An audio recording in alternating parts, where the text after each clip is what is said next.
नमस्कार, NB news देख रहे हैं आप और मैं हूं आपके साथ मुस्कान। तो बुलेटिन का आगाज सीधे इस वक्त की बड़ी और अहम खबर के साथ करेंगे। जम्मू में हाल ही में एयरफोर्स स्टेशन पर हुए ड्रोन अटैक के बाद अलर्ट जारी है। इस बीच जम्मू के सुजवार मिलिट्री स्टेशन के पास एक और ड्रोन देखा गया है, जिसके बाद हर कोई चौकन्ना हो गया है। जानकारी के मुताबिक सोमवार देर रात करीब 2:30 बजे ये ड्रोन देखा गया था, जो कुछ देर बाद ही गायब हो गया था। सुरक्षा बलों को ये ड्रोन कुंजवानी सुजवान कलचूक इलाके के पास देखा गया है। आर्मी को देर रात इस ड्रोन के बारे में जानकारी मिली थी। पहला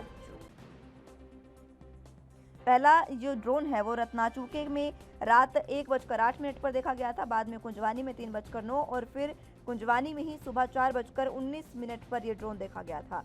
हालांकि सेना की ओर से ड्रोन पर फायरिंग नहीं की गई है। अब इस मामले में जांच जारी है, क्योंकि ये ड्रोन ऊंचाई पर था, इसलिए तीनों जगह से इसे देखा जा रहा था। लेकिन अब एजेंसियां इस बात की पता लगाने की खोजबीन कर रही थी कि ये ड्रोन एक ही था या फिर 3 अलग अलग ड्रोन देखे गए हैं। हालांकि कुछ ही वक्त में ड्रोन गायब हो गया था, जिसके बाद से लगातार जम्मू में जिस तरह से ये अटैक हो रहे हैं उसको लेकर सरकार अब अलर्ट पर है।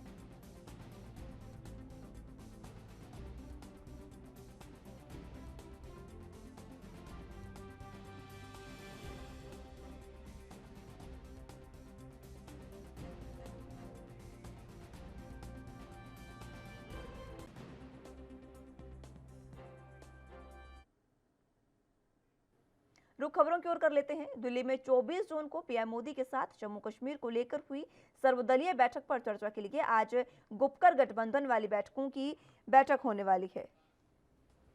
गुपकर गठबंधन की उपाध्यक्ष और पीडीपी अध्यक्ष महबूबा मुफ्ती की पहले से तय कुछ व्यक्तिगत काम के चलते इस बैठक को स्थगित करना पड़ा था। People's alliance for Gupkar declaration के प्रवक्ता एमवाई तिरागामी ने कहा है कि पीजीडी की बैठक जो आज होने वाली थी वो महबूबा मुफ्ती की निजी व्यस्तता के कारण स्थगित कर दी गई है। ये बैठक सुबह 11 बजे गुपकार गठबंधन के अध्यक्ष फारूक अब्दुल्ला के श्रीनगर के गुपकार इलाके में स्थित आवास पर होनी थी।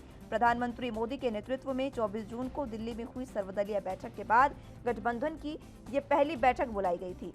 इससे पहले people's alliance for Gupkar declaration ने प्रवक्ता ने भी ये कहा था कि बैठक में 24 जून को दिल्ली में प्रधानमंत्री नरेंद्र मोदी की अध्यक्षता में सर्वदलीय बैठक और गठबंधन के आगे के रास्ते पर चर्चा होगी। बैठक के बाद नेशन कॉन्फ्रेंस के अध्यक्ष और पूर्व मुख्यमंत्री फारूक अब्दुल्ला ने प्रधानमंत्री से अपील की है कि जम्मू कश्मीर का पूर्ण राज्य का दर्जा बहाल कर विश्वास कायम करने की दिशा में काम किया जाए।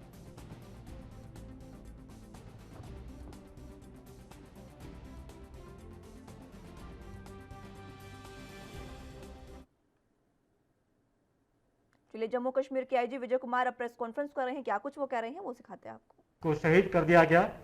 जब उसकी वाइफ और बेटी बचाने आई,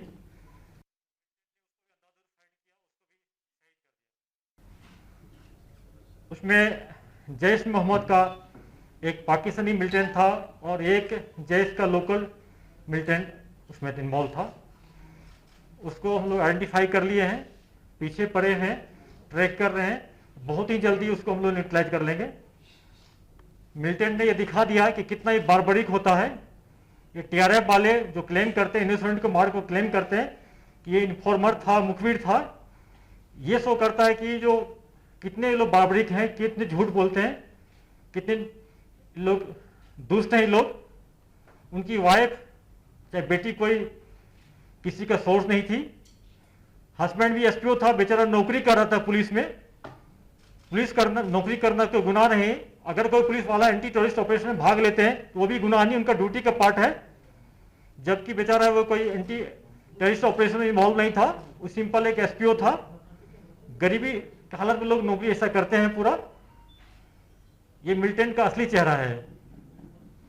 पिछले कुछ दिन में इनोसेंट को, सिविलियन हो या पुलिस वाला जो कहीं छुट्टी पर जाते हैं, अपने घर जाते हैं या मस्जिद के पास नमाज पढ़ने जाते हैं, उसको टारगेट कर रहे हैं लोग। एक सोसाइटी में, एक कश्मीर में एक फेयर साइकोसिस, एक ऐसा माहौल बनाना चाहते हैं कि इनको डर है आने वाले दिन में यहाँ काफी टूरिस्ट आएंगे, लोग आएंगे, यहाँ पर अमन चैन होगा, उसको देखना नहीं चाहते हैं। कुछ पॉजिटिव टॉक भी चल रहा है, उसको भी डिस्टर्ब करना चाहता है। इनका ये मेन मकसद है। यह नहीं चाहता कि यहाँ पर शांति हो, लोग यहाँ पर विकासशील हो, डेवलपमेंट हो, लोग 2 पैसा कमाए। इसलिए ये सिविलियन को और इनोसेंट को टारगेट कर रहे हैं लोग।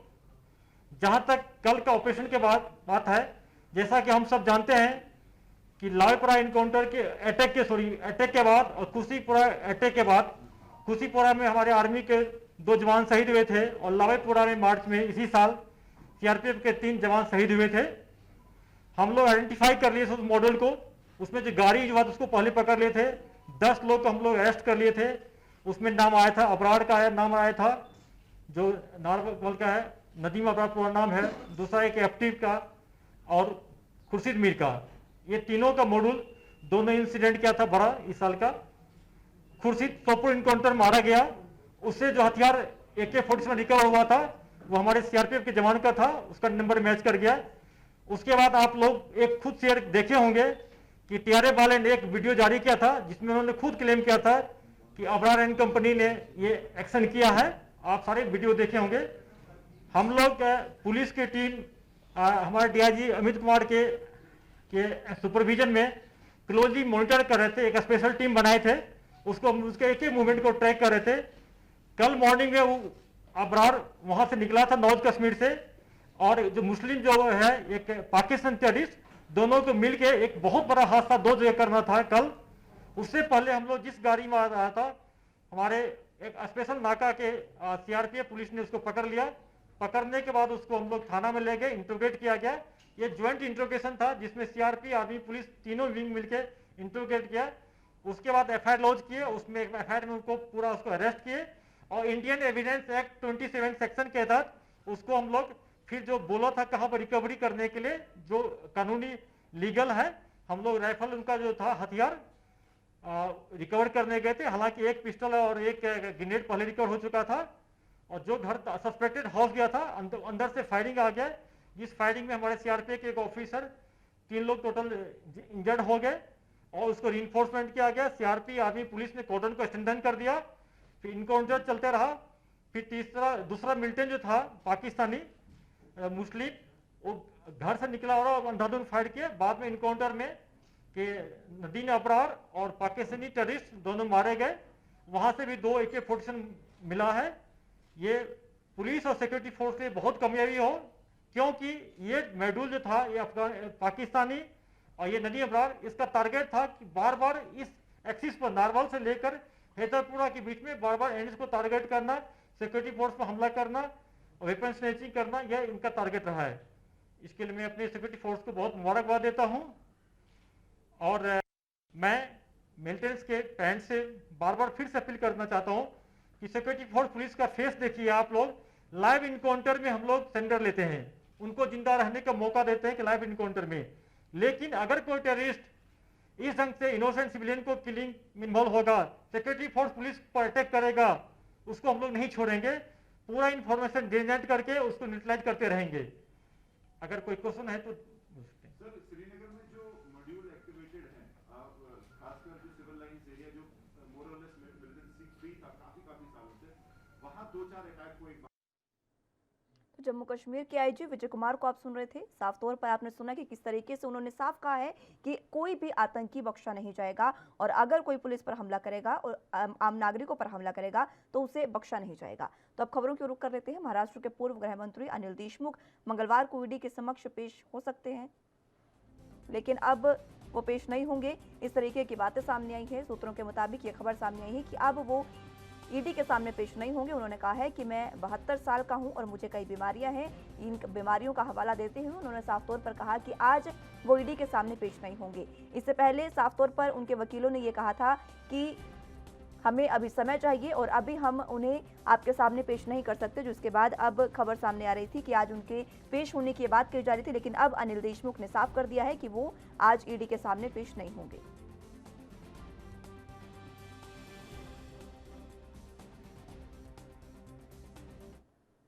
Twitter India MD Manish Maheshwari के खिलाफ गाजियाबाद पुलिस में सुप्रीम कोर्ट में याचिका दाखिल की गई है। गाजियाबाद पुलिस ने यह कहा है कि कर्नाटक हाई कोर्ट के फैसले के वो खिलाफ हैं और इसी को चुनौती देने पर उन्होंने ये याचिका दाखिल की है। कर्नाटक हाई कोर्ट ने गाजियाबाद पुलिस को ये निर्देश दिया था कि वो ट्विटर के MD के खिलाफ कोई सख्त कदम ना उठाएं। गौरतलब हो कि गाजियाबाद में एक वृद्ध का वीडियो वायरल हुआ था, जिसके बाद एमडी के खिलाफ शिकायत दर्ज की गई थी। कर्नाटक हाईकोर्ट ने गुरुवार को गाजियाबाद पुलिस को उनके खिलाफ सख्त कार्रवाई करने से भी रोक दिया था, जिसके बाद गाजियाबाद पुलिस के एक मुस्लिम बुजुर्ग शख्स पर हमले की जांच के सिलसिले में उन्हें तलब किया गया था। जस्टिस जी नरेंद्र की सिंगल बेंच ने कहा है कि पुलिस डिजिटल तरीके से महेश्वरी से पूछताछ कर सकती है। बेंच ने कहा कि अगर पुलिस मनीष महेश्वरी से पूछताछ करना चाहती है तो वो डिजिटल तरीके से ही कर सकती है। वक्त एक छोटे से ब्रेक का है, फौरन हाजिर होंगे।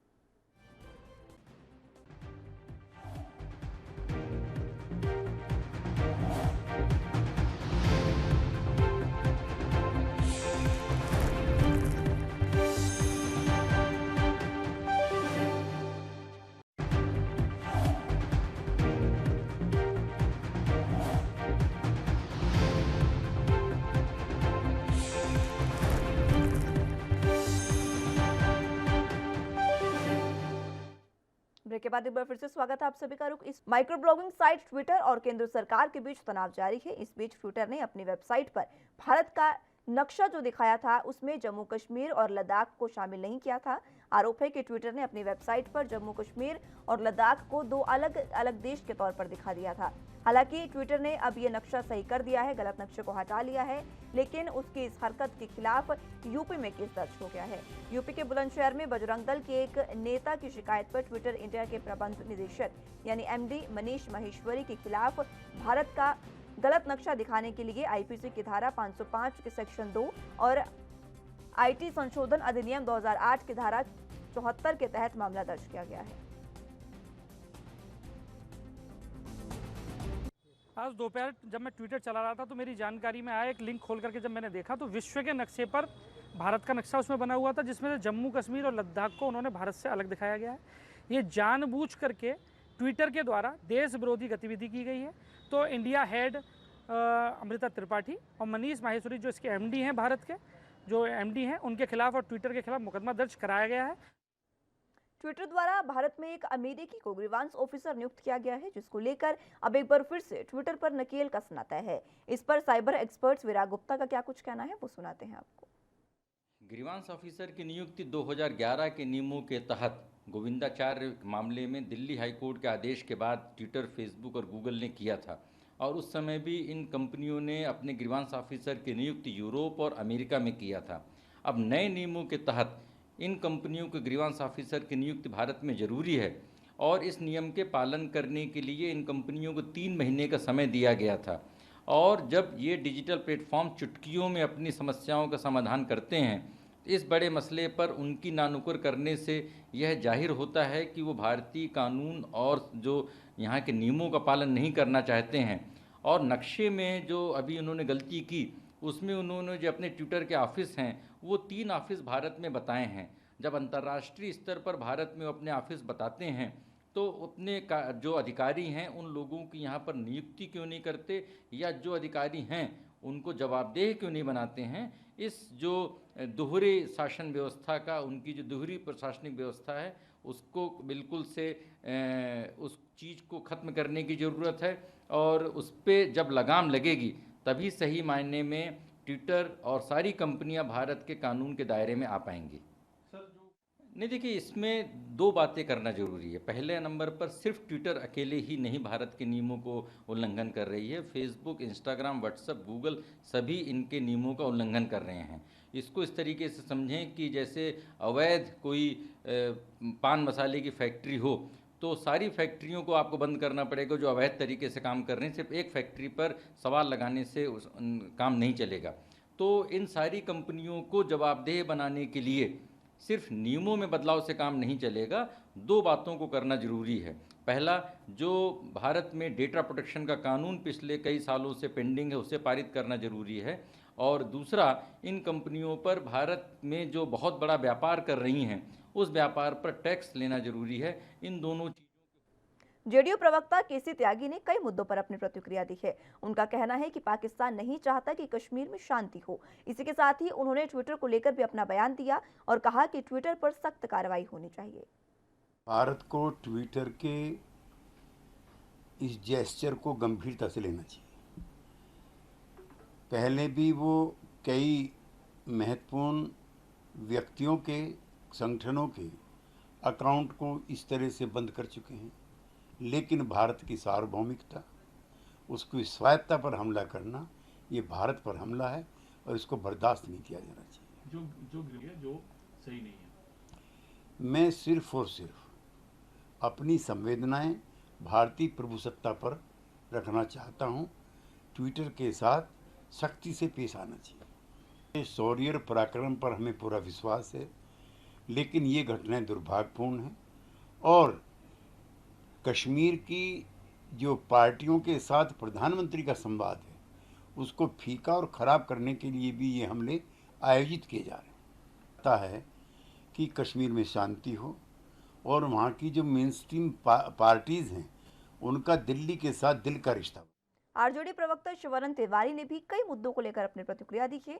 उनका कहना है कि किसानों को उनका हक नहीं मिला है। इसके साथ ही उन्होंने निर्मला सीतारमण को लेकर भी अपनी प्रतिक्रिया दी है। भारतीय नक्शे के साथ छेड़छाड़ करना, वो भी इतना बड़ा माने ऑर्गेनाइजेशन है ट्विटर का या फेसबुक का, इन लोगों के पास अपार साधन है और इतना साधन होने के बावजूद इस तरह की साधारण किस्म की गलती जो है कैसे हो जाती है, ये एक चिंता का विषय। इसके पहले भी मैंने ऐसा हुआ है, कोई नई बात ये नहीं है। इसके पहले भी नक्शा के साथ हमारे छेड़छाड़ हुआ है, वापस लिया है, ठीक है, लेकिन जो गलती हुई है इसके लिए उनको खेद व्यक्त करना चाहिए। और देखिए, इतना बड़ा संगठन है कि जो हमारे मंत्री हैं रविशंकर श्रीवास्तव जी, माने उनका भी ट्विटर अकाउंट कुछ देर के लिए बंद कर दिया गया। और बंद कर दिया गया तो उन पर आरोप लगाया गया कि कॉपीराइट एक्ट का उल्लंघन जो है उनके उस ट्वीट ने किया है, ये कहा है। और ये चेतावनी देते हुए औकात बता दिया रविशंकर प्रसाद का ट्विटर ने। देश में जो बहुत ही नुकसान हुआ है, दूसरे वाले पहले से थोड़ा कम नुकसान हुआ है दूसरे में, इसलिए कि पहले की का जो लॉकडाउन हमारे प्रधानमंत्री जी ने किया बगैर सोचे समझे था, उसने देश की इकोनॉमी को रीढ़ को तोड़ करके रख दिया था। अभी जो है उसके मुकाबले कम जो है नुकसान हुआ है। हमारे यहाँ के प्रवासी श्रमिकों की स्थिति जो पहले दौर में थी, वैसी बुरी हालत नहीं दिखाई दी इस बार। तो इकोनॉमी को स्टिमुलस देने के लिए इन लोगों ने पैकेज की घोषणा की है। उसमें छोटे मझोले उद्योगों को राहत देने की बात की गई है, उनको लोन देने की बात की गई है और कई तरह के इंटरेस्ट में जो है रियायत देने की भी बात हुई है। सरकार ने ध्यान नहीं रखा है कि जो किसानों का आंदोलन चल रहा है पिछले 7-7.5 महीने से, उसके बारे में ये सरकार बिल्कुल मौन रही है। और इससे ऐसा लगता है कि खेती के साथ जुड़ी हुई हमारे देश की जो 70-75 करोड़ आबादी है, उसके प्रति संवेदना शून्य है यह सरकार। आरोप लगाया, इनका कहना था कि हम ऑडिट कराएंगे। ममता बनर्जी का कहना है कि भाई सरकार, हमारी राज्य सरकार जो है ऑडिट करा चुकी है, इसमें दूसरे ऑडिट की क्या ज़रूरत है। तो ये दोनों तरफ से चल रहा है और ये पहली दफ़ा हमको लग रहा है, ऐसा हमारे स्मृति में तो नहीं है दूसरा कोई उदाहरण, कि मुख्यमंत्री ने गवर्नर पर भ्रष्टाचार का ऐसा आरोप जो है। कोरोना के मोर्चे पर नए केस को लेकर अच्छी खबर अब सामने आई है। स्वास्थ्य मंत्रालय के ताजा आंकड़ों के मुताबिक पिछले 24 घंटे में 37,566 नए कोरोना के केस सामने आए हैं, जबकि 907 लोगों की जान चली गई है। बता दें कि 102 दिन बाद देश में 40,000 से कम केस सामने आए हैं। बीते दिन 56,994 लोग कोरोना से ठीक भी हुए थे। इसी के साथ देश में रिकवरी रेट बढ़कर 96.87% पर पहुंचा। देश में एक्टिव केस की संख्या घटकर 5,52,669 हो गई है और कोरोना से देश में अब तक 3,97,637 की मौत हो चुकी है। देश में कोरोना से ठीक होने वाले लोगों की जो संख्या है उसकी दर बढ़कर 96.87% पर पहुंच गई है। बता दें कि सोमवार को 46,148 नए कोरोना के केस सामने आए थे, जबकि 979 लोगों की जान चली गई थी। वहीं रविवार को देश में 52,76,000 वैक्सीन की डोज लगाई गई।